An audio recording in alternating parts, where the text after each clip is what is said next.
Good morning, Raptor Freaks. Alexiot's here. It's Monday, and I'm out in the country, in the country at the cottage. And it's a Monday moment. And I was going to talk about Adrian Griffin today, but I decided I better not. I'll save it for Saturday, and we'll just do a Saturday share love appreciation for Adrian on Saturday this week. But today, instead, I want to pivot and talk about Masai Ujiri being in Rwanda this weekend at the Basketball Africa League final. He was there at front court, courtside, center court, sitting where he was sitting for the WNBA game in Toronto a couple of weeks ago, sitting in Rwanda and progressing and putting more shine on that league there, the BAL. So this is really, really cool. And I'd much rather talk about this right now in some ways. All right, let me see what you're saying. I see Tom has a very interesting comment right to start for the chat today. Very, very interesting. There's no official word, so that is not true yet, Tom. Now, that may be true by the end of this week from what I'm seeing, but there is no official word that Jordi Fernandez is the new head coach of the Toronto Raptors, guys. Trust me, I will tell you if it's straight up for real. And I don't think it is, Mike. I mean, or Tom yet. So good day, sir, to you also, Tom Duke, out in the West Coast. I just got reading glasses. Cheaters. My eyes aren't great, but is that our new head coach, Jordi Fernandez? I don't know. I have not heard anything officially, Tom. I know that there's a lot of grumbling. Some people are saying our top candidates right now are him and Steve Nash, and that we're going to hire one of the two of them at this point. I don't know. In some ways, people are very excited and enthusiastic about Jordi Fernandez and what could be possible with a young, fresh basketball mind coming in with our young, developing talent. The Sacramento Kings fans are already upset about it because they don't want him to leave. They really like him as part of their brain trust with the Sacramento Kings. So that's all good signs. But yeah, I don't know anything official yet. I will tell you guys for sure if it is official, but Woj ain't said nothing, neither has Shams. So I know this is not true yet, but I'm not saying it won't be. It does sound like he is a front runner at this point, that Jordi Fernandez is one of the top leading candidates to take this Raptors job all of a sudden. That's what the news is overnight last night. There's been a lot of buzz about Jordi and us. And, let's give him a chance. If Masai and Bobby are blown away by this guy and he has any part in Sacramento's recent success and upswing to becoming a playoff team this year, well, let's go take a look at him for sure. Mike's here. Good to see Logical Raptors fanatics. Salute the real ones. Project Truth always. Yes, Mike. Yes. Yes, Mike. Keep fighting Project Truth. We need you on that front line, my good friend. And G's here would be very happy with Jordi. That's good. Yeah, there's one meme I just saw that said Jordi Fernandez will unleash the powers of Delano Banton. In some ways, I think they're probably right that could very well be true, that he could actually do that. Now, MSJ saying, who's Jordi and what is the rumor? Jordi Fernandez is the number one assistant in Sacramento, and he has been this number one assistant in Sacramento for a few years now, and he is a top candidate for our job right now, and people are very much buzzing about him in our job right now. So it sounds like he could be the one. We'll have to see. We'll have to see how things go. But yeah, I wouldn't be upset with this either because all I've heard is good things about him. This is the thing. Like in some ways, he sounds like Nick Nurse when he came into the job for us. Is this like a young upstart hotshot that's very creative and has very like not controversial, but very different and new ideas that people may not be daring to try. I mean, that's kind of who he is in some ways, I think. So in some ways, he may be very much like a very fresh approach to basketball and what he does. And I like that. I like the idea of that. Totally like the idea of that. All right, let's see. Cool Cat saying, good morning, Raptor Free Crew. Masai helping to grow the game on the continent, and it will be our recruiting ground. That's right. You know, one of the things that Masai's doing over there is he's very much politicking to get an arena in Nairobi. That he feels like in Kenya, there needs to be more of a presence of the BAL in that particular country in Africa. So one of the things he's very strongly trying to do on this trip is to lobby to get something built in that city so that they can bring the BAL to Nairobi. So that would be really good for growth of the game. That is a great city over there, a vibrant city, and one that deserves to have more basketball in it. The BAL has been a huge success so far and what it's been doing. And the clips, the level of play, I was really shocked. I mean, not really. The talent is really high level, and it's a very interesting league. So it's great. The growth of basketball all around the world, whether it's in Africa, Canada, wherever, is good. And I love seeing Messiah over there being supportive. See, this is the thing. He sets foot over there and goes over there. Our cameras go over there with him. And they get more exposure just because Messiah shows up. So good job, Messiah, as always, taking your annual trips to Africa in the off season to help the sport in that continent and other things that are going on over there too. I know he's a political warrior, and he doesn't just limit his world to basketball. There are other issues he may be very much involved with over there too.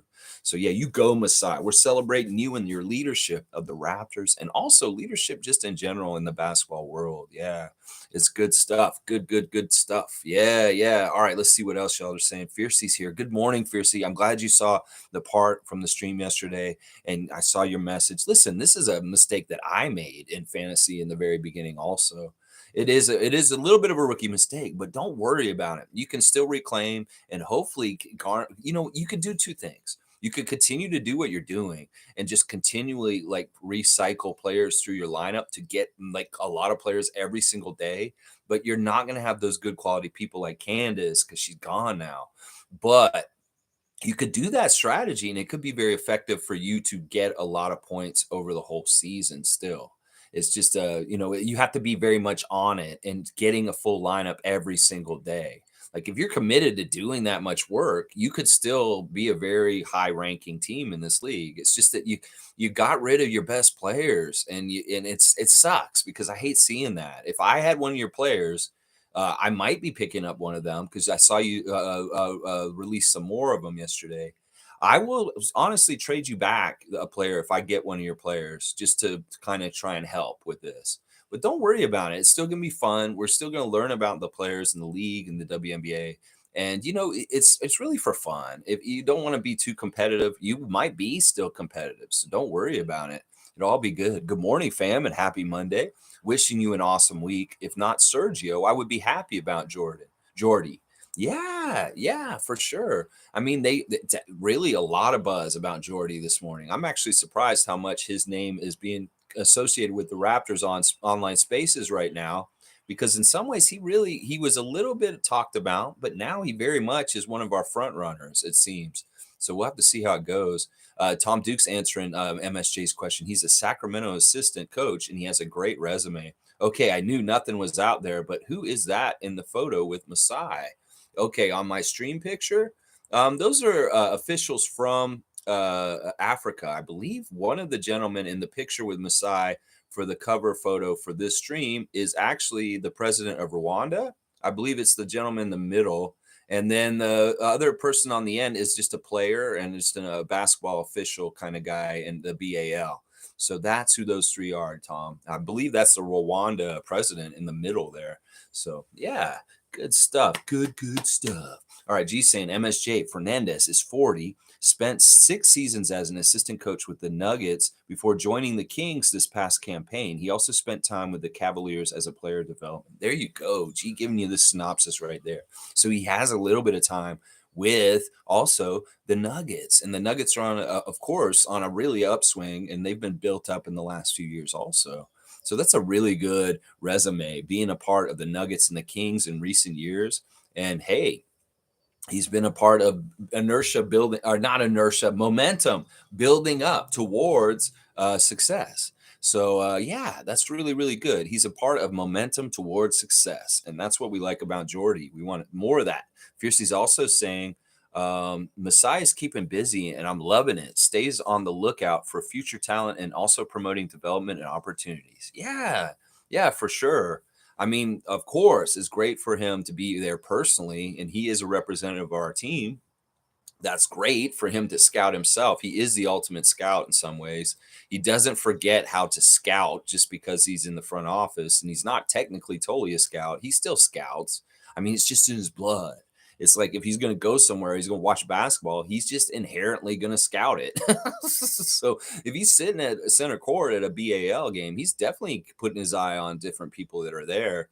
And that's definitely in the interest of the Toronto Raptors in further development and finding good players in places that maybe not everybody's looking. So yeah, I love it. I love it. I love it that he does that. He kind of multitasks when he's on these kind of trips. I'll bet there's a lot of different things that Masai is getting done as a mover and a shaker in the basketball world around internationally. Yeah, yeah, for sure. Trevor J saying it's going to be a pound to pound fight tonight. Miami, Boston, best friend to win. Yeah. Ooh. All right, let's talk about the game tonight. I went and looked at the refs just now, and this is ridiculous, y'all. You couldn't write this script any crazier. Because listen, you want to know who the top two refs are? You guys can already guess who they are. We know who the top two refs are for the ref crew tonight. They're Scott Foster and Tony Brothers. They're putting both of them in the game tonight. Now, Scott Foster favors the Miami Heat. He does. He straight up favors the Miami Heat. Now, Tony Brothers is split. He's right in the middle, but he slightly favors the Celtics. And then the third ref is John Goebel from Miami, and he straight up favors the Celtics. So it's a very even ref crew again. But listen, you know it's Foster and Brothers out there. There's going to be some screwy shit.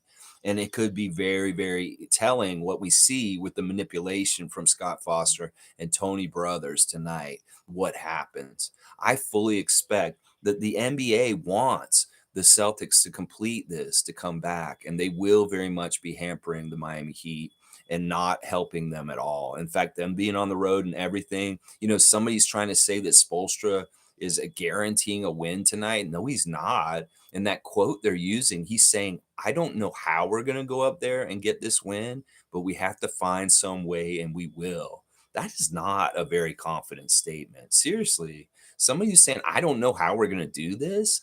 He's already telling us he has no idea how he's going to beat the Celtics in game 7 tonight.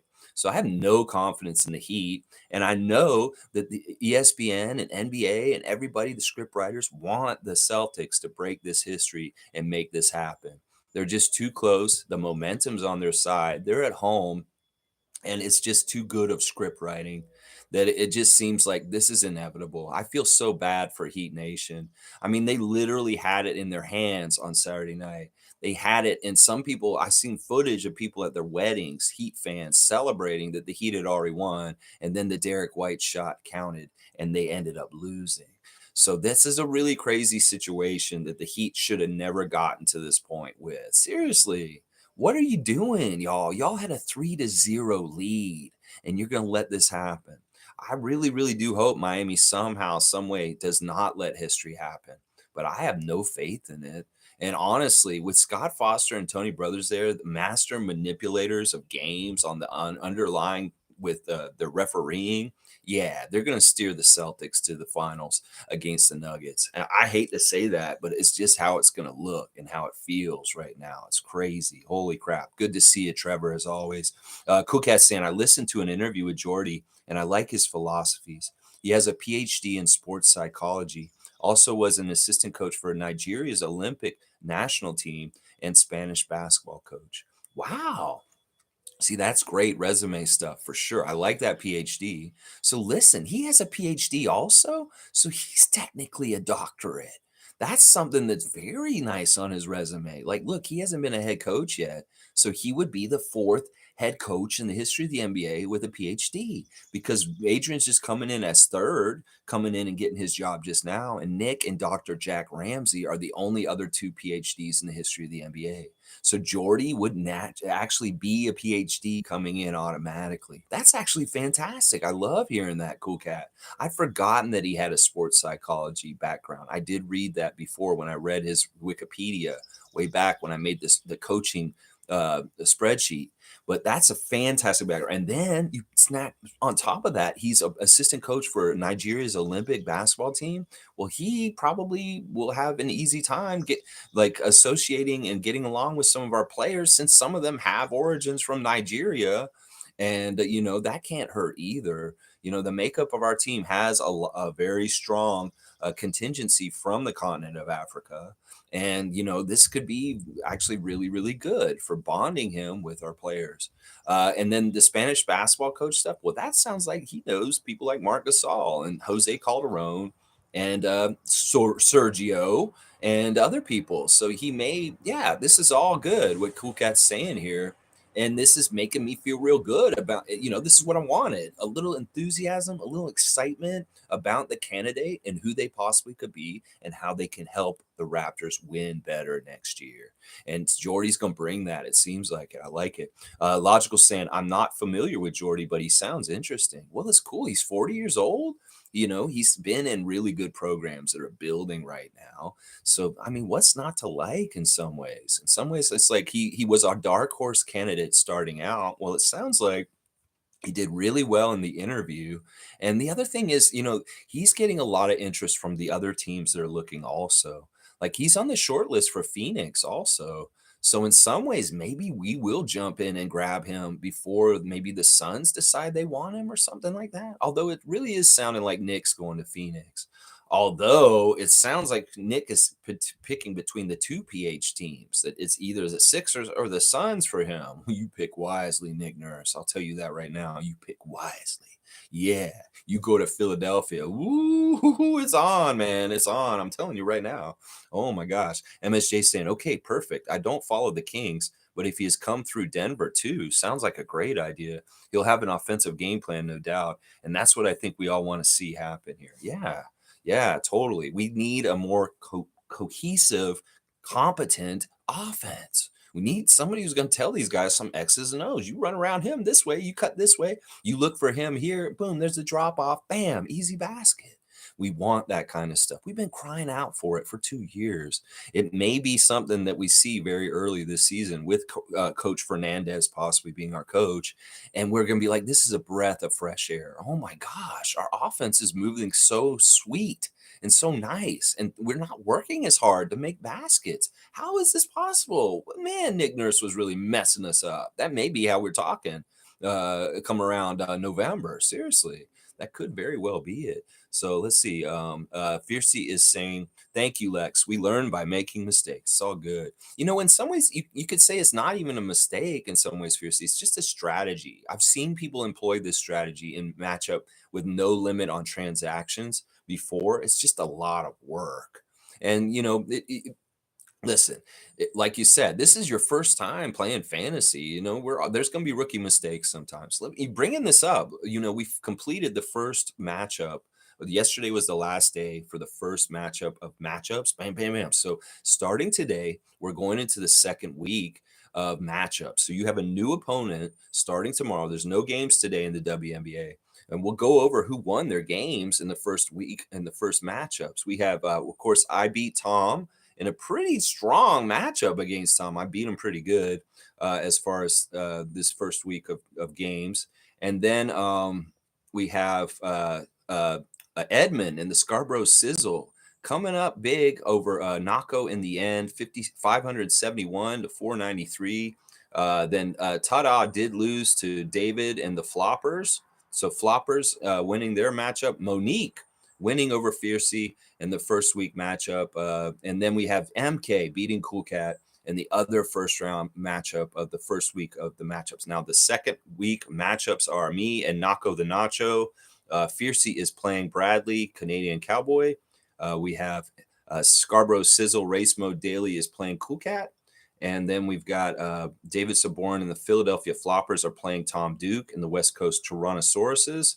And then Team Monique Lawrence against Team MK as the other matchup going into the second week. So remember, set your lineups and just have fun. It's what the WNBA Fantasy League is all about. I'm telling you right now, I'm going to try and win this. I'm serious, y'all. I'm not going to let up on this. I've never won a WNBA Fantasy League, so I want that feather in my cap.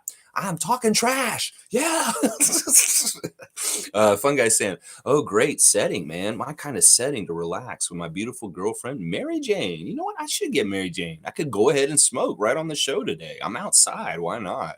This may be more normal for my shows over time. Seriously, I may be doing more and more of them out here with the settings. different places inside the cottage, outside the cottage. Who knows? I may even incorporate gardening tips. I don't know. But yeah, I'm happy to be out here. It's just beautiful out here. Good weather. I'll be working in the yard today, doing a lot of good stuff today. Help out my folks here at the cottage. That's right. Yeah, good stuff. Fiercely saying, watch yesterday's stream. W as usual. Happy coach Adrian gets a chance to work with a vet team. It may help him for his first year. Wouldn't be surprised if both Nick and Fred end up in Phoenix. Yeah. Yeah. I'm hearing more and more of this rumbling. There's a really dumb trade that came out yesterday, D'Angelo Russell for Fred with the Lakers, and everybody's laughing at it. Doug Smith himself on Twitter said, People need to stop day drinking," is what his response was to that. Yeah, I'm with that. I mean, I know that D'Angelo Russell had a little bit of a renaissance this season and a happy homecoming back to the Lakers, and they loved it, but he totally flamed out in the playoffs, and now he's not welcome there again. I've heard this story before. It's kind of like a rerun with D'Angelo and the Lakers because he was there originally and they ran him out of town. Well, they're going to run him out of town again. It's crazy. And I'm not interested. I'm sorry. High volume, high usage guy who doesn't make a lot of shots is not welcome on my team. And that is who D'Angelo Russell is. Yeah. Yeah, for sure. But yeah, really happy for Adrian. Honestly, nothing but love and appreciation for Adrian Griffin. His time for the Raptors. And now he's moving on to a head coaching job with the Milwaukee Bucks. Much deserved. He put his time in, and now he's getting what he deserves for sure. Yeah, I love seeing that. Cowboys here. Good morning, Lex. Bam, bam, Cowboy. Good morning to the Raptor freaks from Cowboy and ta-da. Yeah, I love to see it. Let's see. All right. Fiercey is saying, I already saw a headline this morning saying Celtics may be the first team ever to come back from a 3-0 deficit. Jeez. I know. They want this to happen. In fact, they're maybe they're getting all the graphics ready. ESPN's all about getting it all ready and set up and ready to go. They really want this bad. The NBA may really want this bad. Adam Silver may really want this bad. The script writing is very, very intense this year. I mean, I'm surprised that they let the Lakers get swept out, but I'm not surprised that they're allowing the Celtics to get this game 7 and possibly make history in the way they're going to maybe tonight. I really, really want Jimmy and Kyle and Eric Spoelstra and Bam Adebayo to be spoilers tonight. Y'all need to do this. There's been this situation 3 times before this. This will be the 4th time that the team has gotten to the 7th game and they almost won and came back and made that history, but they didn't. And the Denver Nuggets and Dikembe Mutombo were the last team to do that, and was like in the 90s. And then you've got teams like from like the 40s and like way back that did it before. So this is not a common occurrence, the opportunity that the Celtics have tonight. But every time this occurrence has happened, the team that needed to stop them from coming back stopped them in game 7.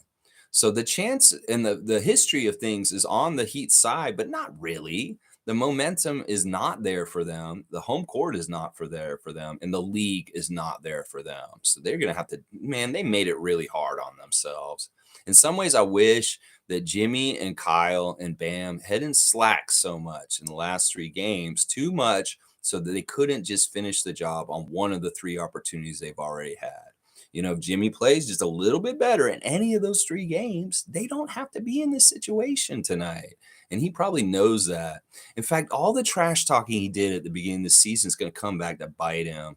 The Celtics fans are already sharpening their meme knives with that picture of him doing this to Al Horford and just what they're going to do with that if they lose tonight. I hope Jimmy understands that. And that fuels his fire to make sure that the Heat win tonight. Because, dude, you're going to be a really stupid meme tomorrow morning if you do not make sure the Miami Heat win tonight. They're going to be all over the place with your talking trash ass at the beginning of the season, the beginning of the series, doing that to Al Horford. Yeah, that's going to become a meme in Celtics world, and they're going to put you on blast with it. You better be ready for that, Jimmy. You don't want that to happen? Well, you better make sure Miami wins tonight. That's what I'm saying. Yeah, it's crazy. At ESPN, the NBA, they want the Celtics to win. We know that. We know that. And it's crazy because there's a lot of other people that are kind of like, there's a lot of people that are like all about just having this happen. And then more people on Twitter are realizing just how scripted the NBA are. It's like Heat fans are finding a lot of general NBA fans like myself and you guys that don't have a real horse in this race other than we hate the Celtics, that we all believe that the NBA is kind of rigged at this point and they're writing a script for Boston in some ways. A lot of people are saying that at this point, and people are calling the NBA like WWE at this point. It's really crazy. Let's see. Cowboy saying, "Is that pond behind you or a driveway where you're relaxing?" This behind me is not a pond or anything. This is just a lawn, and those are lilies underneath a pine tree. There's no water behind me. That's just the yard. That's all the yard, and then some trees back there, and then we got the car over here. It's a Volvo. It's a hybrid Volvo.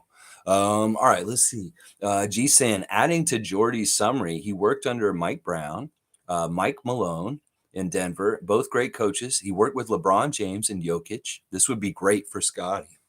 That's a man, impressive resume. It's considering Mike Brown is the unanimous coach of the year this past year. He's his number one assistant. And then Mike Malone is like one of the hottest coaches in the league right now, getting these Nuggets to the finals and the way that he's done it this postseason. Yeah, this is a great coaching tree to come from. And these are great people. If we can't get Mike Malone, well, let's get one of his former assistants that knows him really well. If we can't get Mike Brown, well, let's get his number one assistant currently right now. You know, like I said, Sacramento Kings fans are not happy. They don't want to see Jordy go because they realize just how important he is to help Mike Brown with the Kings. So, this kind of stuff is like we were upset when Griffin left. Well, I mean, we're kind of, but we're not. A lot of people are kind of like, this is what we need, a full change. And in some ways, some people are upset about it, but not really. In some ways, we need a big change, and it's okay. All right, let's see what else y'all are saying. Cowboys saying, fiercely, you're going down. Talking trash. I love it. Let's see. Fiercely saying, agreed. Sacramento's offense was tremendous this past season, so Jordy would definitely help with refreshing schemes. Our guys have demonstrated they can play at a fast pace. Yeah, that's what I'm saying. We've been so defensive oriented, and we should still be. There's a lot of defensive things we've learned as a team and clicking together on defense that can carry over past Nick Nurse leaving. But the side of the ball we really, really need work on is the offensive side. So hopefully we can keep a lot of the defensive good stuff still with our team, and the offense starts to really show real signs of really good life. And that's what I'm hoping will happen with the new coach coming. Isaac saying, have fun in Oklahoma. Go Sooners. Oh, Isaac, I am not in Oklahoma or with the Sooners, the alma mater of Trey Young. No, I am not anywhere near Oklahoma. I am in Ontario, Isaac. I'm in Ontario just like you are. So, no, I'm not in. Does this look like Oklahoma at this point? Like I want you to make up new places every time, according to my backdrop. Like, could you say something like, I don't know, this is like the woods of Sweden or something? I don't know. It's like, let's just make up a different place every time. It'd be fun. Let's see. Tom Duke saying, awesome combo, Raptors and homesteading channel. See, Tom's all about that. I don't know. There may be a point where I do want to kind of do a gardening kind of channel, a homesteading kind of channel. But I think I'll keep them separate. I think I'll have to just branch out and make a whole different other channel that y'all could follow if you're interested in that subject. I don't want it to take over too much and make it a hybrid of both. This should still mainly be a Raptors NBA channel for sure. Mike's saying, experience with star forwards and building a system around forwards sounds like something Jordy can do. Nick's system was guard built. Yeah, that is a really good point, Mike. That in some ways, a lot of what Nick was doing was very guard oriented when our strength in our roster was forwards. And in some ways, we want somebody like what you're describing right there. If Jordy's that guy, hey, I want to see it, and let's see some success from it with our great wings and forwards. We have so many of them, and they're so good. And I just feel like we're not using them correctly in some ways. I really want to see Scotty get some isolation like Pascal does in the low post. I want to see Pascal do something different. Instead of really overusing him and overexerting him in isolation, I want to see him be more of a slasher off the ball, catching the ball and cutting to the basket. The stuff that Siakam can get around people with his slippery moves and spins, he can do that off the ball just as much as him dribbling and trying to get it through that other way. He's just got to catch it and move around. And we've seen him and Pirtle with their synergy of knowing where each other are. He can get that ball to Siakam real quick, and boom, all of a sudden it's a basket. See, I don't like how much Siakam's had to work the last couple years to get his offense going. He has to do it all on himself. And I want the other guys to help set him up and take more of the burden off of him, because then maybe he can be more effective in the clutch late in the game and really execute when we really, really need him to. I really think that will happen. That may be part of the evolution of Siakam, is that his pressure to do so much himself will be lessened, and then all of a sudden we'll be miraculously see that he is a clutch player, that he is somebody that can make a whole bunch of baskets right at the end and take us to victories. And I think that is going to happen. Seriously, I'm going to predict that right now. That next season, with our new coach, if he can figure this out, what I just said, that we will see this change in Siakam. And I'll be all about it. I'm all about it. All right, let's keep going. Tom Duke has got the Raptors in the camp and the guy in the cowboy hat. I like it. I like it. Cowboy is saying, if you want to learn some great gardening and growing tips, check out Garden Like a Viking channel, Lex. All right, I will. Bam, bam. Thanks, Bradley. I'm following like 20 gardening channels already. Like I'm in zone 5B. And I need to know what I can grow in the zone 5B. And I'm following a whole bunch of gardening channels that are gardening in zone 5B. So I've got like the impatient gardener, David the Good. There's all kinds of different cool gardening channels out there, and I am learning a lot quickly. And because I really don't have a background in this. I'm a city guy. I've always been a city guy, all about the concrete in the middle of the city. But I'm turned off from being the city. I'm ready to go to the country. MSJ saying, thanks for the info, everybody. No problem, MSJ. That's why y'all come here. And listen, it wasn't even me. It's the rest of the Raptor freaks filling in the blanks and doing a good job. I appreciate you guys for being a great resource and reference and knowledgeable people. And we all share what we know. And boom, we become better informed. I love it. I love seeing it. And it doesn't have to all come from me. Trust me. I love that you guys are so knowledgeable also. G saying, if we get Sergio or Jordy, now my top two, I will be partying. G will be woo, woo, woo, woo. Mischief saying, hi, free agent 6'8" Kyle Kuzma, 21 points, 7 rebounds, 3.7 assists, 13 million. This could be a big budget upgrade, game changer over Fred and Gary. You know what? I love what Mischief just wrote. I know Mischief is new to our channel, but Mischief's been coming in with some strong stuff. And once again, Mischief showed up today with a very strong statement, and I love it. You know what? Kyle Kuzma is so outspoken on Twitter. He interacts with the fans every day almost. He's talking trash to the Lakers. He's talking to the fans. The fans are saying, hey, you should come to Toronto. And you know what? He'll actually say, you know what? Maybe I will. That's what he says. So I think he's open to coming to Toronto. Seriously. I think he would love coming to Toronto. In fact, I remember him kind of saying he would love to come to Toronto.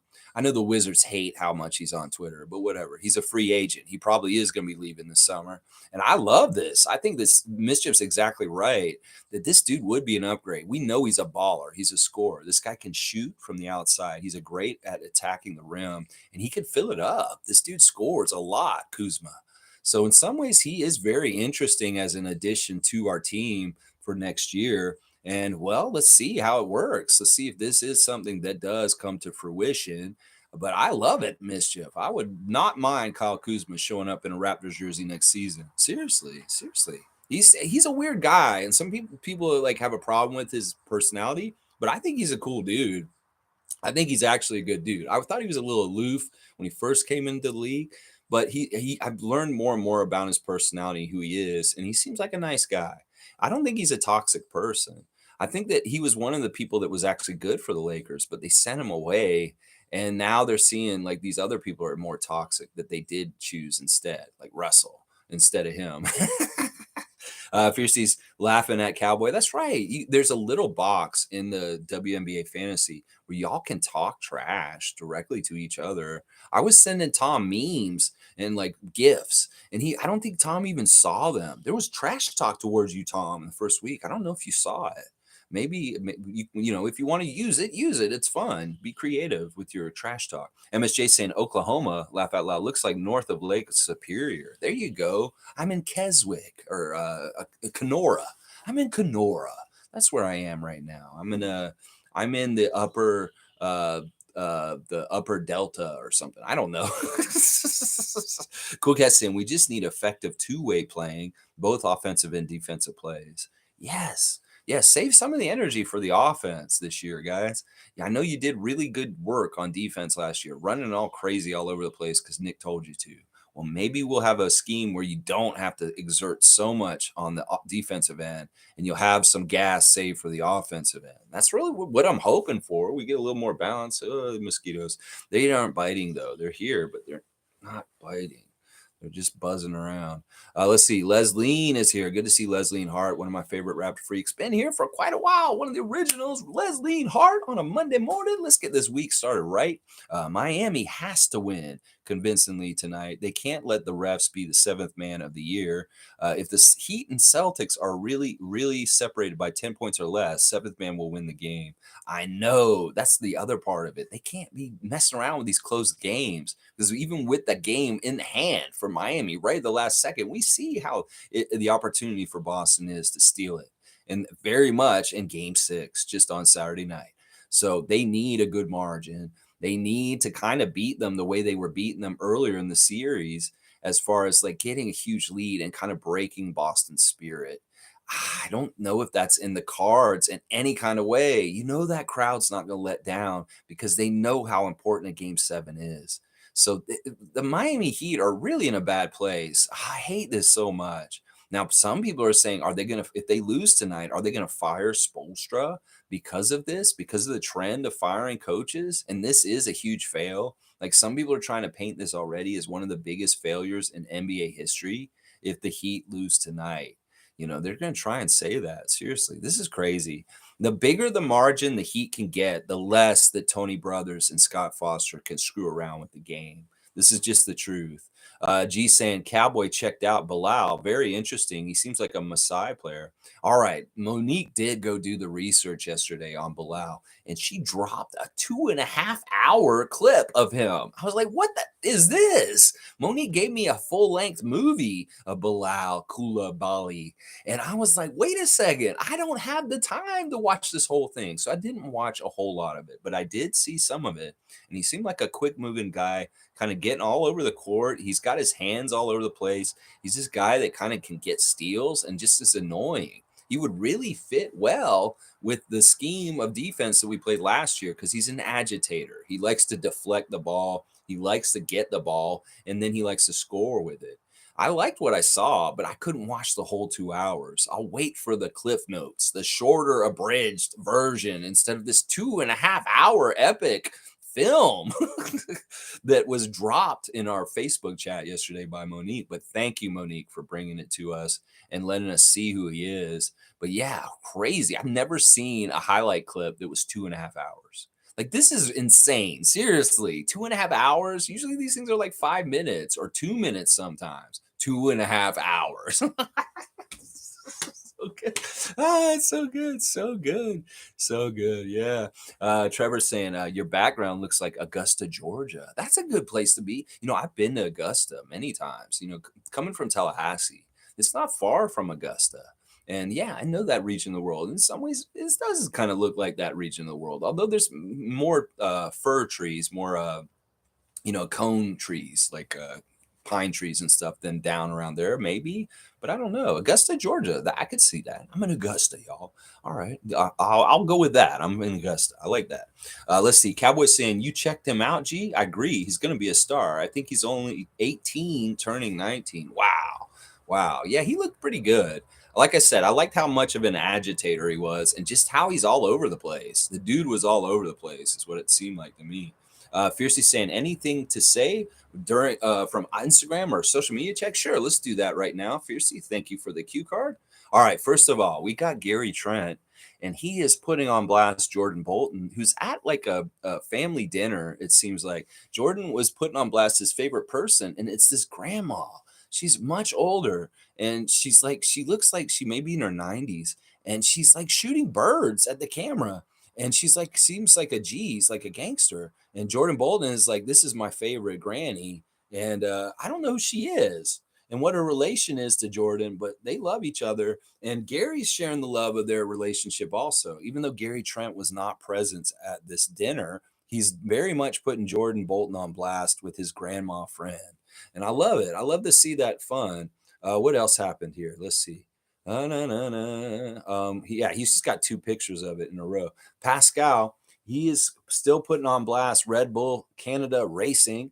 He's got the Red Bull racing team standing in I guess they're getting their medals or their awards for what they did. And also, I guess it's an anniversary of Pascal's dad's either birthday or passing, because he's very much putting his dad on blast on Instagram yesterday, saying, I wish that heaven had visiting hours and I would ask them if I could take you home. Oh man, that, he obviously is really thinking about his dad in the last couple of days. Pascal putting his picture up on Instagram. Doing it all for you, Mr. Siakam. Thad Young, of course, still putting his kids on blast. There's Thad Jr. and Taylor doing their basketball this summer. And Team Thad is in full effect right now for the summertime, getting all the different stuff in. Championship game at 12:30 Pacific time. And Big Dog, it looks like Thad Young Jr. got that award and won the tournament. He's got the trophy at the end of the day. Looks like good job, TJ. Good job. Precious putting on blast his youngest graduated from Harvard today. That doesn't look like your child, Precious. That looks like a friend of yours that you have sunned and you're calling your son. I don't know who that guy is. Tradon, who is that? I don't even know who that is, but he graduated from Harvard. Tradon, who is Tradon? Tradon is just some dude. He's a guy who plays for Harvard. His name's Edan Tretout. So there you go. You must be just good friends with Precious. Precious putting on blast. Tradon. Let's see what DeMar's doing. DeMar is sometimes I check on DeMar and he's looking at something with some jail people that are dancing and the military are there or something like that. Oh no, these are people that are in jail. Yeah, I can tell. Somebody stood up and danced. I don't know what's going on there. And then we got the Raptors with Masai in Africa, of course. That's good stuff. Go check out the stuff with Masai at Basketball Africa League Finals. And then Chris Boucher, some cool pictures from him in Montreal at the CBL game. Checking out the Montreal Alliance winning. He's signing autographs, all kinds of cool stuff. Good to see Chris there. There's a cool picture of him in 2017, and then now 6 years later in 2023 with some of the same people. It looks like they just grew up. Yeah, he's with the same two people, and they're grown up more in 6 years. That's very cool. Yeah, let's see what else. There is a little bit from. Okay, Monique is putting Jordy on blast on her Instagram. She's saying Jordy Fernandez is a name to watch in the Raptors head coach search. And she said that almost 24 hours ago. And she's also putting on blast that Greece is making beaches wheelchair accessible in their country. That's fantastic. We love to hear more accessibility for all and rights for everyone to be able to do. Everybody does, and we don't exclude anyone. So kudos to Greece for making 287 of their beaches wheelchair accessible. You go, Greece. Good job. Fred VanVleet, more pictures of him at Clutch with Rich Paul smiling, looking all happy and laughy. There's Larry Nance Jr. is there also. I can see him in the picture. But yeah, it's kind of weird. In some ways, I get the vibes from the Clutch stuff that Fred is kind of like, what is this crap? Like in a little bit, I know he's kind of impressed with them and he likes them, but also at the same time, I don't know what this is, this Clutch Sports Academy event. And in some ways, it's like, what? I don't know. In some ways, like, we know where I'm at with Clutch right now. So I may be starting to make fun of them for no reason. But anyway, also, Fred posted a picture on his Instagram, in his Instagram stories, of holding a hawk. It's either a hawk or an eagle or a falcon.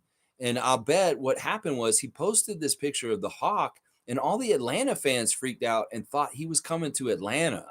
And then things got crazy. And Fred on Twitter said, you can't have fun on social media anymore. He said that yesterday because Lou Williams had posted that, do you guys even like sports anymore? is what he said, because Twitter has become such a cesspool of negativity and judgment and just being angry and like talking trash about everything, that Lou Williams just blanketly asked Twitter, "Do you guys even like sports anymore?" And Fred came in and doubled down on it. He said, "You can't even have fun on social media anymore," is what Fred said. But Fred's posting a picture of a hawk.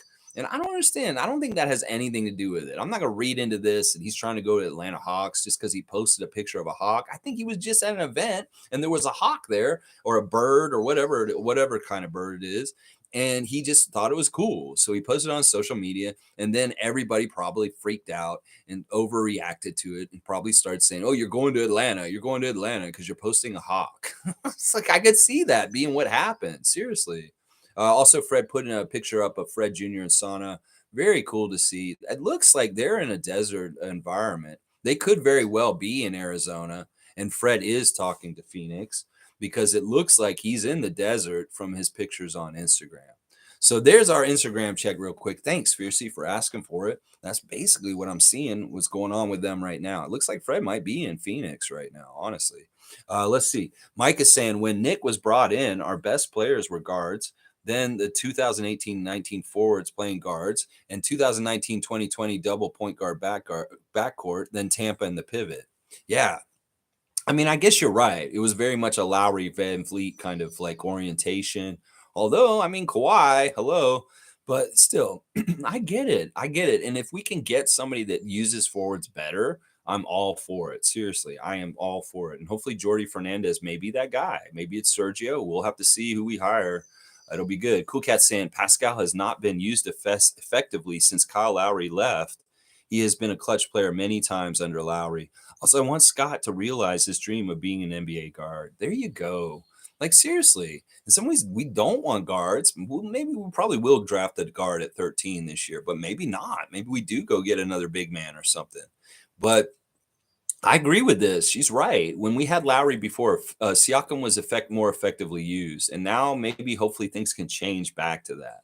As I've said, there is a strong possibility. There's a sign and trade with Phoenix, and we're getting Chris Paul back. You don't think Chris Paul can get something out of Pascal Siakam? This is the thing. It's true. Fred is not totally a true point guard. He is a hybrid guard of a shooting point guard, but Chris Paul is very much a true point guard. And he's always historically been in the leaders of the NBA in assists. What a great target Pascal Siakam would be.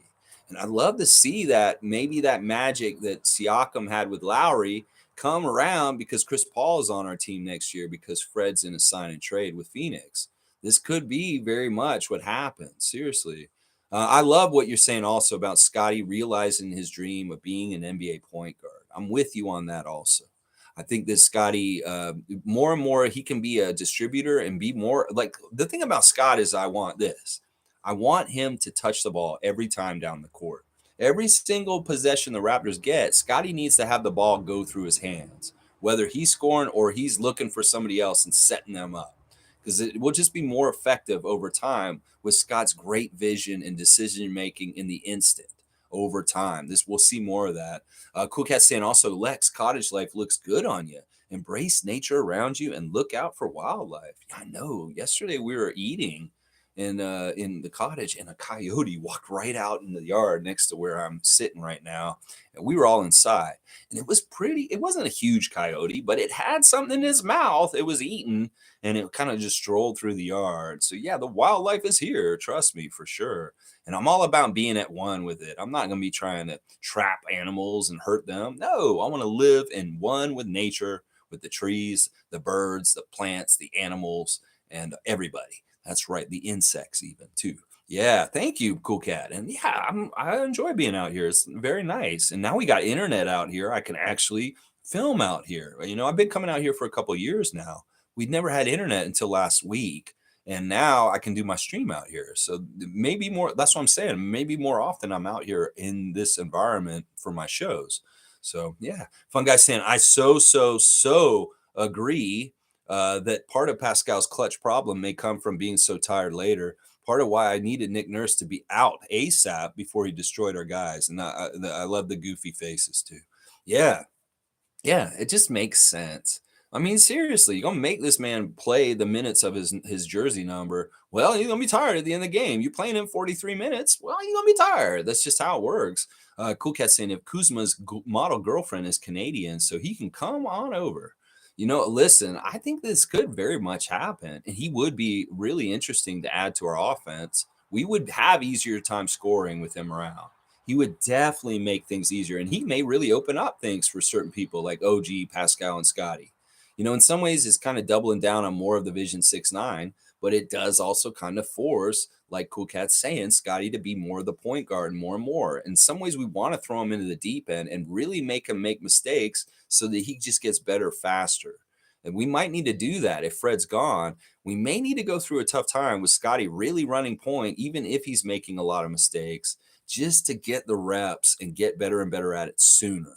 So I'm kind of with fast tracking Scotty at this point. In some ways, you worry about like making him upset or something like that, but he's kind of an established vet at this point because he's got 2 years of NBA and he understands what, in some ways, you're not going to hurt his confidence totally now. You might have hurt it if you try to do it too soon. But at this point, I think we can throw him in the deep end and maybe let him run the point guard next year, even if we don't get somebody in the place of Fred. Seriously.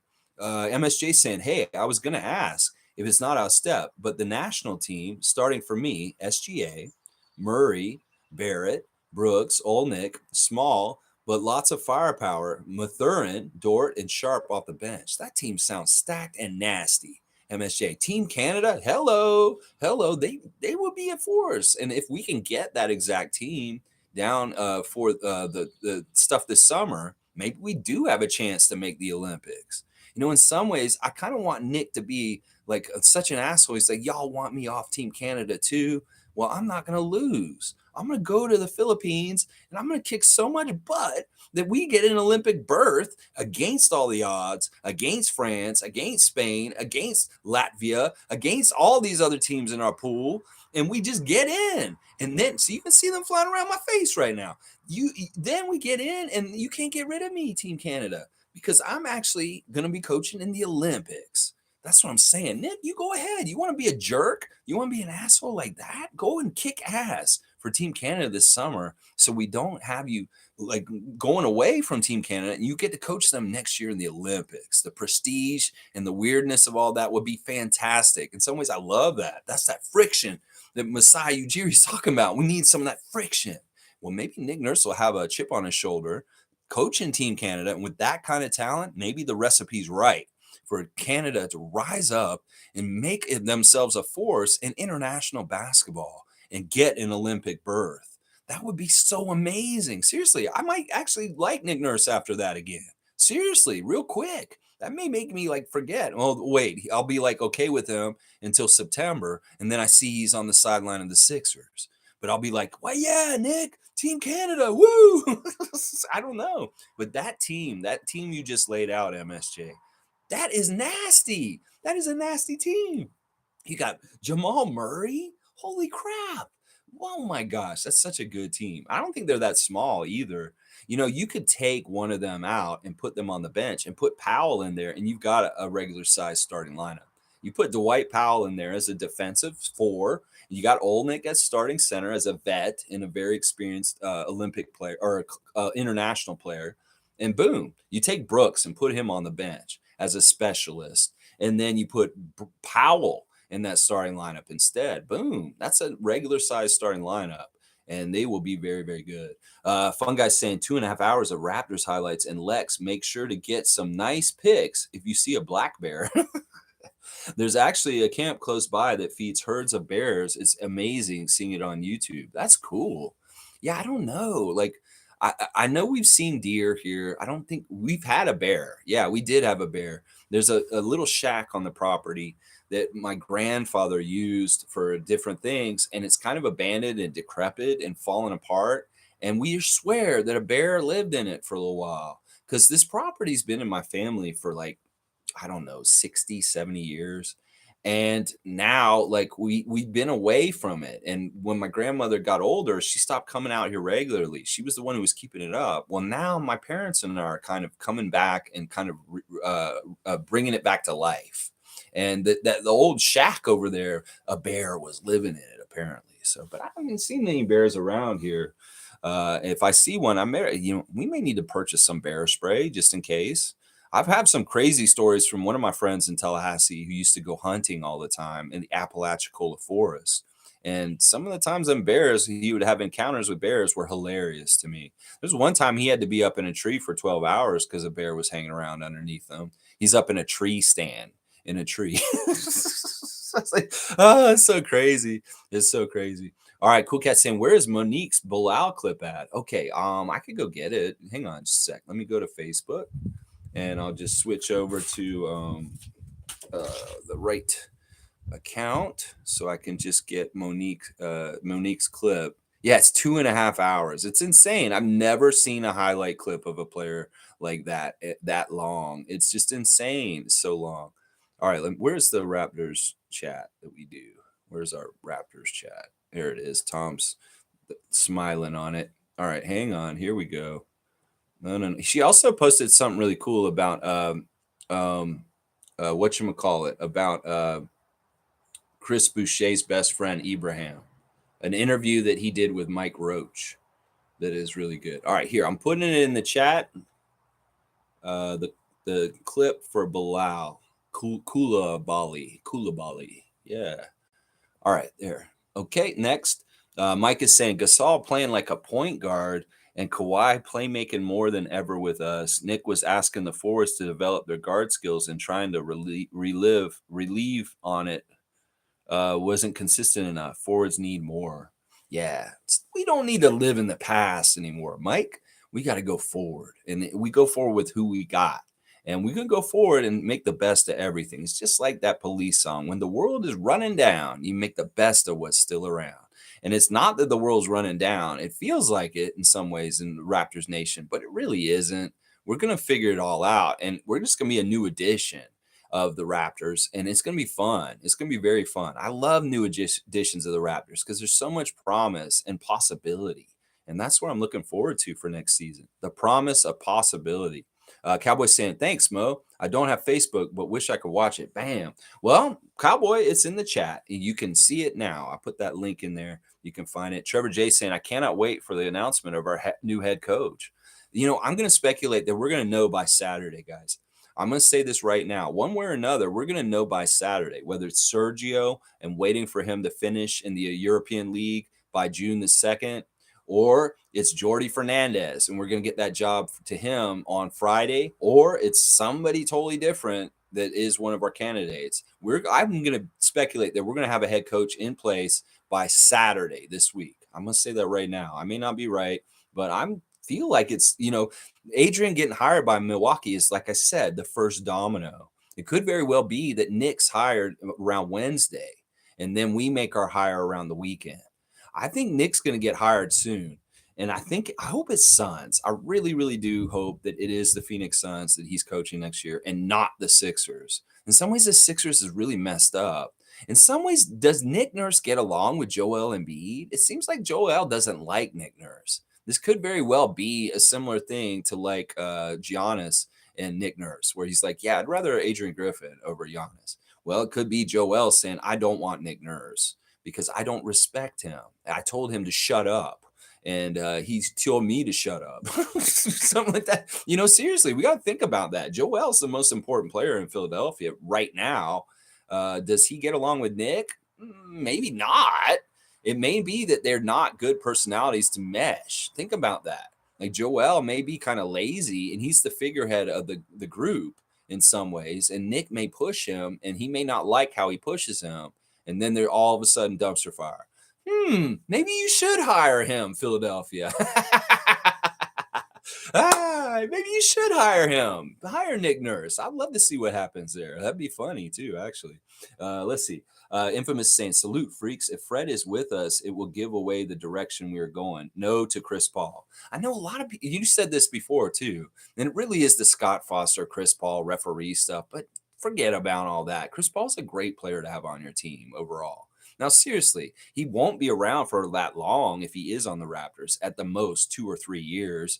And if anything, he can help guide some of our young guys. He's very, very good in some ways. Now, he will hurt us deep in the playoffs, but hopefully we'll be at the point where he's gone and we're starting to elevate into the higher levels of the playoffs at that point by then. I don't think we're going to be like finals bound anytime soon, but we could build the stepping stones to being finals bound in like a year or two with Chris Paul around our team mentoring for a while. So even if he hurts us with the reps in certain ways, I don't expect us to go that far or deep in the playoffs where it really matters. And he may be more worth it as far as the mentorship, the steadiness at point guard, and the things that he can do to help the Raptors if he does end up on our team. I know if Fred shows up in Phoenix, we're going to get Chris Paul back because they don't want him in Phoenix anymore.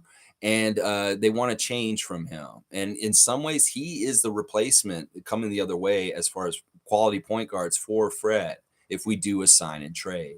In fact, I would bet you Bobby Webster and Masai will say we want Chris if we're going to give you Fred, and Phoenix will say sure, no problem. So I think that's seriously a lot of the writing on the wall is looking like that. Let's see. Evelyn's saying, good to see Granny Evelyn on a lovely cottage Monday. Let's see. Evelyn's saying, same here, Trevor. She does not like Chris Paul either. Granny Evelyn is not a fan of Chris Paul. I know Granny Evelyn has certain players that she does not like. I know in person we've talked about players, and she's like, I don't really like him. No, Lex, no. It's like Evelyn would tell me that. She's so cool. Y'all need to meet Granny Evelyn someday. She's awesome. We're gonna have. I guess we'll do like I guess maybe an awards get together when the trivia championship is awarded to David, who's very much probably going to win that Vince Carter bobblehead. We're going to invite everybody, and y'all can all come and join in the fun as I award him his award in the coming weeks after the Larry O'Brien is given to the champion of the NBA at the end of the season. We will give the championship to David shortly after that, and Evelyn, everybody. I hope we'll all get together and hang out in person and celebrate David's victory with him. Yeah, it'll be awesome. All right, let's see. Cowboys saying, "What's up, Granny Evelyn in the house? Let's go." That's right. Evelyn is the best. She is a swag master. That's right. She can tell you if you need to find some sort of swag. Like Evelyn, I need to get a jersey. I need to get a jersey. You can help me find a jersey. Maybe you can help me. I'll have to talk to you about that. MSJ saying, yeah, I'm hoping Scotty and our new draft pick can become our backcourt in a mini rebuild and a new coach that is on board. I just want a fun season of growth in the right direction. Yeah, we want more smiles. We want more like cohesiveness. We want more good like chemistry and less like weird, like what is going on kind of energy. We want to feel good about the direction we're heading. And even if we don't like win a lot, and even if we're not like one of the top Eastern teams, if we see something we're building towards in progress, that's what it's all about. In the early 2010s, when Casey first came into the team, we didn't win a lot, but there was promise. There was hope around that time with Kyle Lowry and DeMar DeRozan when they were young, and we saw what it grew into. That's the thing. We have to have patience and allow the nucleus and the scheme of a new coach to take effect and build to what Casey had the chance to do with us in 2010. So that's what I'm saying. We need to have that kind of patience again as Raptors fans. And I'm not going to be coming into the season like I did last year and saying, oh, yeah, we could be number one. We could do this and do that. I'm going to be very tempered in my expectation and allow for the Raptors to surprise me instead. So, yeah, it's going to be fun. I want to have fun. That's the most important thing that the Raptor Freaks want this year is fun, because last year wasn't as fun. And we need to right that this year. Mike's saying, I think Fred VanVleet proved when asked to play make more he went 20 for 20 at a point. I think he needed to prove he could play like a point guard, and he did. So I think we're fine if Fred stays. I think we're fine if Fred stays. And like I've said, I'll celebrate if Fred is still on our team. I won't be one of these haters that is really upset if Fred is still on our team next year. In fact, I'm okay with that outcome too. I'm not dissing Fred for not being a point guard. I think he is a point guard. He can be a point guard, but he is a hybrid. In some ways, he has to play shooting guard too, or he can play shooting guard. He has both in him. In some ways, Chris Paul is very much just a point guard. He doesn't really try and take over and score too much. He really just fills in when they need him to score from time to time, but he's not a primary like option. That's kind of what the distinction I'm trying to make between him and Paul, Fred and Paul, Chris Paul. Fiercey saying, I'm so looking forward to the new coach. We will instantly see how it is without Nick Nurse. with much more efficient, fast paced, better decisions on the fly will be a problem to many who doubted us. Bam, bam, bam. I like it fiercely. I love that attitude, and I agree with you. I just want to see kind of new stuff. I want to see the Raptors kind of have a different identity in some ways. We know our identity from the last couple of years, and in some ways it's impressive, but maybe not realistic to keep up. I think that that's part of it. Leslie's saying, does anyone know anything about Jerry Stackhouse? We heard about all these other potential coaches, but the Jerry conversation has been so quiet. You know, in these kind of situations, Leslie, if there is silence on particular candidates, I just take it as they're not in the running anymore. I'm going to guess that Jerry is saying that he just wants to stay in Vanderbilt. And that at this point, his chance to be the Raptors head coach was when we chose Nick Nurse instead, and that he doesn't care. In the old interview that I saw of him with Steven Jackson and Matt Barnes, he said to them basically that he was hurt that we chose Nick Nurse over him. That he really, we partly made him feel like he was going to get the head coaching job, whether it was the media, whether it was the fans talking about it online, whether it was Masai and Bobby talking to him directly. He really did seem like he felt like he was going to get the job. He said it in the interview, and I could tell there was pain in his voice when he said when he found out he wasn't getting the job. So it could very well be that Jerry's not interested in coming to coach here after all, because he wanted to then, and we didn't give it to it when he was ready. And now he's like, I've gone on to Vanderbilt and I've got something else going on. And now you want me to come coach you? I think that may be what happened with him. Because he's not in the murmurs or the rumors anymore. So I do not think he is one of our top candidates at this point, because we're just not hearing anything about him. That's usually a sign. It's the names that keep popping up when you hear over and over again, like Jordy, like Sergio, like Nash. These are the ones that are real candidates right now because we're actually hearing their names being talked about and around places. So yeah, it's very quiet on him. And then you can take what I just said about Stackhouse and apply it to Budenholzer. Apply it to Monty even. Monty already turned down the Detroit job. I think these guys may be like, I want a time out in the country, like me out here, and just chill with my family because I need a break. The NBA head coaching job is a grind, and people are tapping out maybe for just like a year. Could be that Budenholzer is not interested in any of the other jobs and he wants to see what's open later. And boom, it could be like, Darvin Ham gets fired next year and all of a sudden he's the Lakers coach next year. There's a lot of different moving parts, and coaches often take years off when they get fired. They don't go right to another job because it's a lot of work and it really takes a lot of energy, and it's like emotional energy too. You're saying goodbye to something and you're coming into a new job also at the same time. It can be very, very hard on someone. So I think that may be what's happening. Now, Nick's a special case. Like I said, he has to strike while the iron's hot because in some ways there may be a time lapse thing that goes on where more comes out about him and things that happen in Toronto where he becomes even less attractive as a head coach candidate. And not, if he's going to get a job right now, he needs to take it when he is a really hot name and he can get a lot of money. So he's not going to sit out this year, but those other guys might. Budenholzer and Monty, we're not hearing their names anymore, which is really telling, honestly. Fiercely saying Dylan Brooks as a trash talking specialist. Yeah, a specialist just of like edge, maybe a little bit of a defensive specialist off the bench also. Lex, don't do him like that. Don't poke the bear at the cottage. Like Dylan Brooks is the bear. That's hilarious. That's funny. I love it.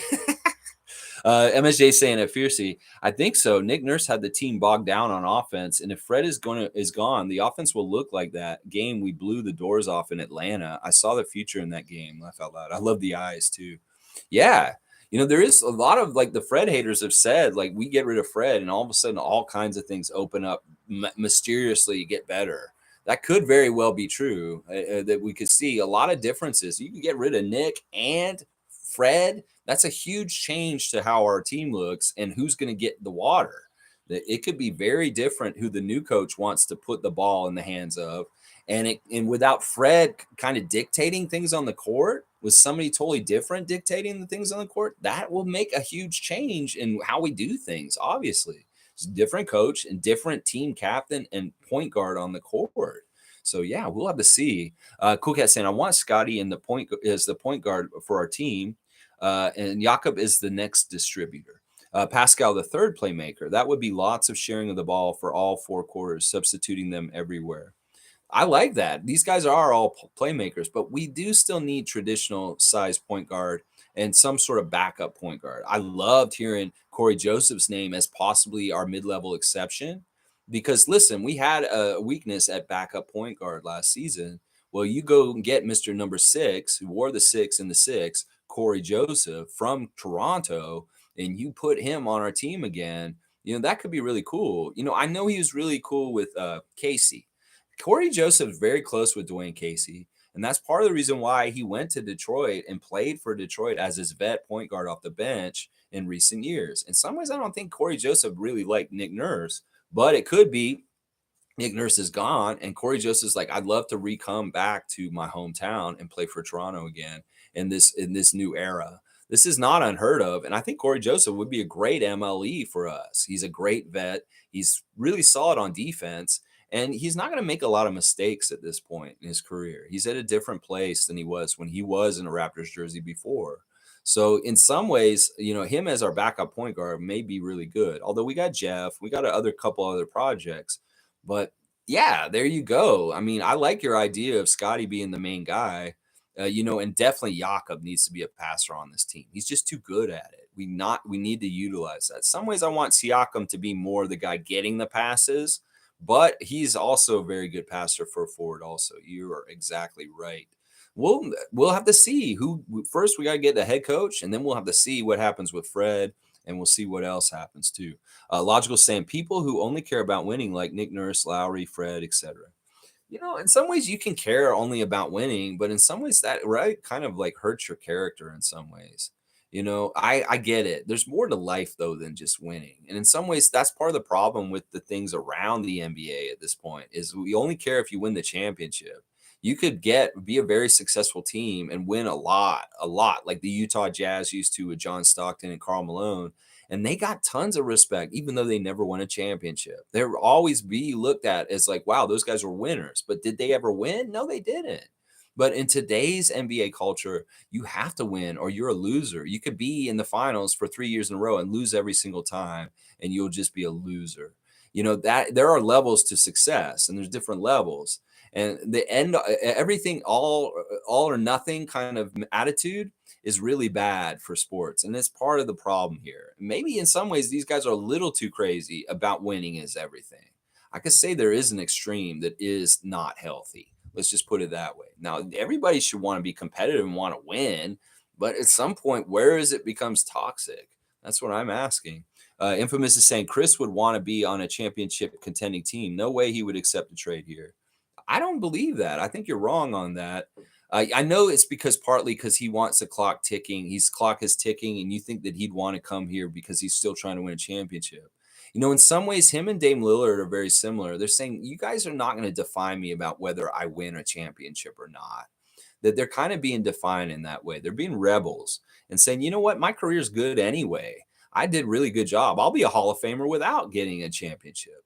And that's kind of where they're at, is that kind of way. You may be right. I may be wrong on this, that you might be right, that he may not deem us as a quality team in the way that he would want to come and play for maybe a few of his last years in the league, but it may not be totally up to him. Now, would he do a refusal of a trade? Because, Phoenix doesn't have to do anything to help him out. It's up to them. If it works for them and they want Fred and they're like, yeah, you can have Chris. Well, are we going to have him show up and do like a Steve Francis or Alonzo Mourning and say, well, I won't play for Toronto? No, he won't do that. He'll look really bad. And also, he's a union rep. He's been a leader in the union. He can't do that. He's in the Players Association. He's a highly respected leader for their union. And if he does that kind of move, it's not a good sign of leadership as far as like how players should be with how moves are made in the league. So I don't know. You could be right. You could be right that he does have that attitude, but he may be forced to come play for us no matter what, just because of the whole optics of it and how like he's supposed to be a leader in the league, like a long time leader. And it would look real bad if he refused to come to our team at this point in his career. It would look bad in all kinds of different ways, honestly, because we are a quality organization. And honestly, I think he would be happy to be here, but you may be right. You may be exactly right. Fiercely saying, if Nick Nurse goes to Philadelphia, Embiid can say goodbye to his career within 5 years with the amount of minutes he'll play. No more flopping allowed either, so he's got to tough it up. I know. Next year could really turn out to be a miserable nightmare year for Joel Embiid. If they take away his fun of flopping all over the place with the rules changed this summer, he may have a hard time breaking that habit, and he may be getting technical fouls just from falling all over the place. And then all of a sudden he's got terrorist Nick Nurse running him ragged all over the place. His knee might break right in the middle of the game. And you fall over and he'll flop. And then the ref will call a technical and you say, no, I didn't flop on purpose. I did it on because I'm hurt. I'm really actually hurt this time. Oh, come on, Joel. You're just putting one on us. No, I'm actually hurt. My knee's busted because Nick Nurse ran me for 50 minutes every game. And now my knee's busted. Oh, you're like the boy who cried wolf. Ha ha ha ha. We don't believe you because you fell so much fake so many times. Yeah, you fell for real this time? Okay, yeah, we don't believe it. No, really, my knee. Isn't that crazy story? Oh, if that happened, that would be so crazy. Pascal might have shared his experiences with Giannis and Embiid. Players talk to each other. Giannis already said no to Nick. Yeah, that's true. I know that Siakam and Embiid aren't totally close, but they do have the bond of their country, and they are friendly, and they do talk to each other. But they're not totally like have a lot in common in some ways, other than they're both from Cameroon and they play in the NBA at a high level. But in some ways, they do probably very much compare notes and talk to each other in certain ways. So yeah, that could be part of it. It's like, I don't know how enthusiastic Joel would be about Nick. We've seen them talk to each other in the playoffs in different games in the past year. And it's not nice. Obviously he disrespected Nick already as the opposing coach. Will that carry over as his coach? Would he disrespect him in practice, just like he did in the middle of a game like that? There's a whole lot of questions with that. And the more I think about it, the Philadelphia job is funny if Nick takes it. Seriously, in some ways, it's really kind of funny if he takes it. I don't think Philadelphia is going to have anywhere near the success that they had this year. I think this was their shot this year, and they blew it because James is going to be gone. And in some ways, Embiid needs James really badly to be successful, and he's going to be gone. He's not going to be there next year. So this Philly team could be a real dumpster fire next year. And then you add Nick Nurse in there. Oh my gosh, that would be crazy. Honestly, I kind of want this to happen now. The more I think about what is possible and how much they could have toxic and dysfunction, do it, Philly. Do it. Go hire Nick Nurse and lose James Harden and see what happens. Yeah. Cool Cat's also saying, hang on, it jumped. Chris Paul would be a great mentor for Scotty. I welcome the mentorship. He mentored SGA, Devin Booker. Look at his success rate. That's right. Seriously, that's a really good point. His time in Oklahoma City with SGA, his time with Devin Booker now. He has stuff from his past and the Hornets and different places. This dude is a good dude. I know some of y'all don't like him here, but that's fine. I like him a lot. I've always liked Chris Paul. He's a really good player, and I have a lot of respect for him. I know that the refs don't, but in some ways I have respect for him because he has this problem with Scott Foster. I'm always on Chris Paul's side against Scott Foster. Scott Foster's crooked, and he will show it again tonight. Watch in Game 7, Boston and Miami tonight. Scott Foster, the crew chief tonight. Yeah, you couldn't write the script any better. Scott Foster and Tony Brothers are refereeing Game 7 tonight. That is crazy. That is absolutely crazy. Tony Brothers and Scott Foster, the same game, Game 7. This is such an important game.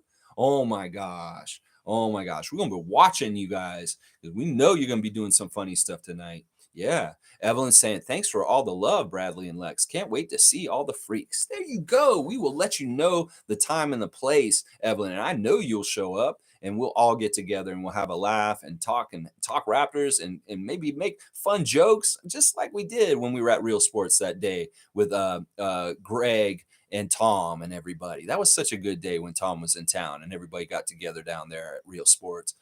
Canadian Cowboy is saying, all good, Granny and Raptors freaks. Gotta go, everyone. Have a blessed day. Have fun at the cottage, Lex. Bam. Yeah, I'm going to be working like you are, Bradley. I'm going to be out there sweating and getting into it in the yard. That's right. Maybe cutting some grass, moving some things, doing this and that here and there, whatever is needed and necessary. I will be on it. That's right. Cool Cat saying, I see Scotty as point guard, OG as small forward, Pascal as power forward, and Jakob as our center, as our core pieces. Yeah. Yeah. I love that core. Seriously. All four of those guys are some of my favorite players in the league right now. I love that core. I mean, if it's switched around a little bit, if we do have a Chris Paul and he's the point guard with those other four guys, and Scotty's still kind of doing like a little bit of not totally thrown in the fire as a point guard, I'm okay with that too because he will be learning under him. Yeah, you know what that is. I mean, listen, they did really well with Fred as the other guy in that lineup already this year. I see more of that growth. In fact, once again, the new coach will come in, set up a system, and have in mind that Jakob Poeltl is on our roster. They can set up a system that includes our really good center. That's way better than just throwing him in the middle like Nick had and trying to just work around him in the middle. We want Jakob to be more ensconced in the system and what we're doing. Well, we have to have him in mind, and we didn't have a system with him in mind completely last year. It was really made up on the fly once the trade happens. Well, a head coach knows he's in the team from the start. He can build from the beginning, from scratch, with Jakob in mind as one of the pieces that he can utilize. And that is going to be a big difference. We kind of just half-assed it with him and just brought him in and just said, he just play and try and fit with everybody. He fit great, even though it was like that. That's really an interesting thing. G saying, yes, Cowboy. Bilal Koulibaly is only 18 and was teammates with Wemby, and his stock is rising dramatically. There you go. He's friends with Wemby too. I didn't know that. I'm sorry for wearing my Spurs jacket. It's a little chilly out here, and this is my best warm jacket. So I'm trying not to show it too much. You guys know that my allegiance on the West is with the Spurs. So let's see. Cool Cat saying Fred VanVleet got a max contract on another team. It seems under CBA, only 3 players can be paid max dollars. Well, we'll see. We do a sign and trade. I'm pretty sure with Fred, it's going to be a sign and trade. He's not going to straight up burn us, and we will get some assets back for him. And in some ways, it works out in his favor because he can make more money if we sign and trade him in certain ways. So I think that we will see some players in return for Fred wherever he's going, and maybe possibly Gary also. Although, I've got a really weird feeling that Gary is retained.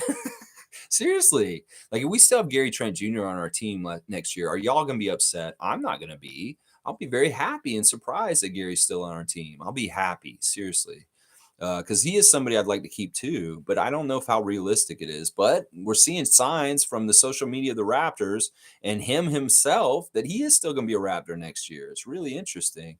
Let's keep going. Mike is saying Fred isn't worth a max contract. Lowry never got a max contract. The only players that should have maxes are Siakam and Scotty. Yeah, facts, pure facts right there. Mike spitting facts, and I agree with him. He's exactly right. We'll have to see what Fred's. I think the deal with the Lakers I heard is they want to pay him $27 million to play for the Lakers next year.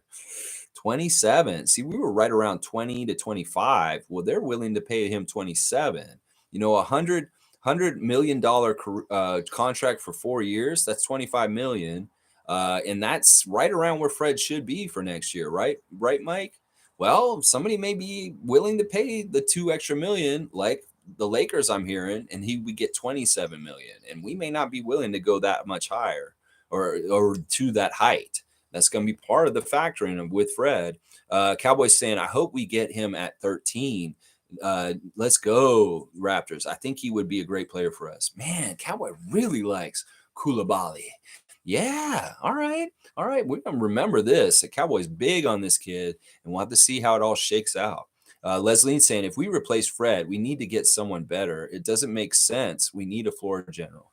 Well, that's what I'm saying. Chris Paul is pretty equal as a player, as a caliber, and what he can bring. He can do a lot of the same things that Fred can do in certain ways. In fact, he's a better point guard, but he may not be a better shooter overall in some ways, but maybe he is at times. I don't know. I like Chris Paul, but some people don't, and I'm still with it. Like, if we get Chris Paul, I would not be upset. Seriously. He would be actually a good steadying influence on our team. And with a team that didn't really have good leadership last year, he'd fix that. He would fix that. Really would. G saying Wemby said that Bilal is their X factor, and he looks for him the most on the court. Good eye, Cowboy.